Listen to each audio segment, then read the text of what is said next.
Hello friends, we are embarking on our very first Disney cruise to Castaway Cay and Lighthouse Point on board the Disney Fantasy, and we are so excited to take you along for the ride. This series is going to look very different from the other vlogs that you've probably seen on YouTube, and you'll get to see what happens whenever the weather doesn't cooperate at all and your Disney cruise is less than picture perfect. So come with us to relive the madness. So this is our last morning on the cruise, which is so sad, but also I have very, very short clips here because boy, do they kick you off quickly. So we had a very quick breakfast at the same restaurant that we ate at the night before. I'm not sure if that's always the case, but it is like the standard sit-down breakfast option. They have a lot of different options actually. Thought that the variety was very, very good. It is very, very rushed. They come out guns ablaze and they're like, what do you want? Let's go. Let's get you out of here. A little bit rude, but I fully understand, like they have to get ready for the next cruisers to come in. So they haul everyone out into the main lobby space. I think it's on the third deck, and everybody leaves. And it is kind of crazy, very chaotic, very organized still, which was kind of a shock. You just kind of go through and for us, everything worked itself out. We found our suitcases extremely quickly, went through like the customs and all of that. Again, very, very fast, and I was impressed. Okay, since I didn't get to go to Castaway Cay yesterday, this is like my one shot to get a picture of the back of the boat.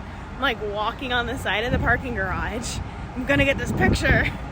Sure, this is safe.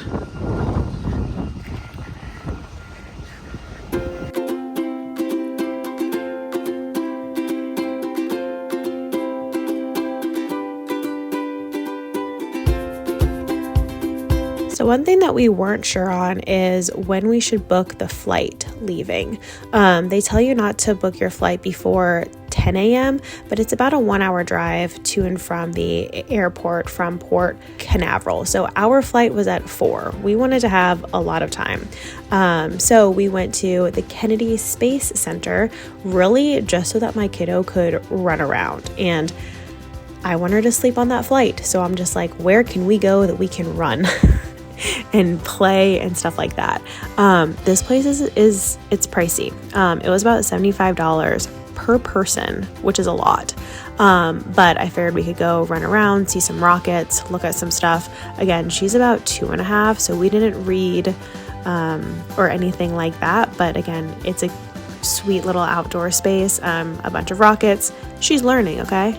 It's an educational trip.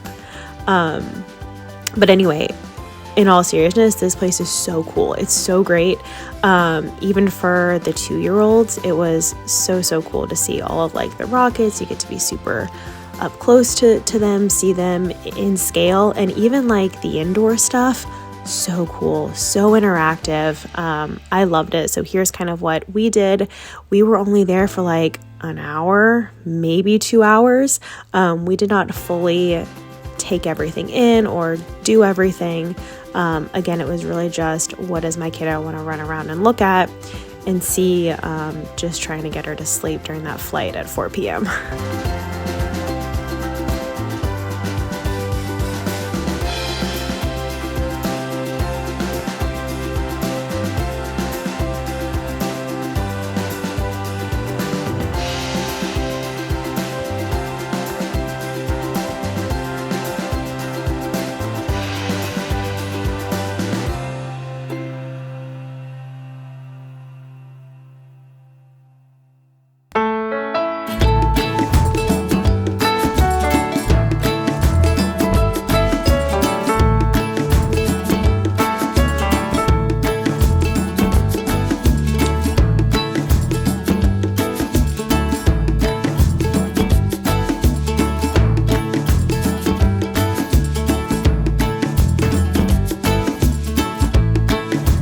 Okay, this was probably the coolest thing. It's you color your satellite and then it shows up on the screen.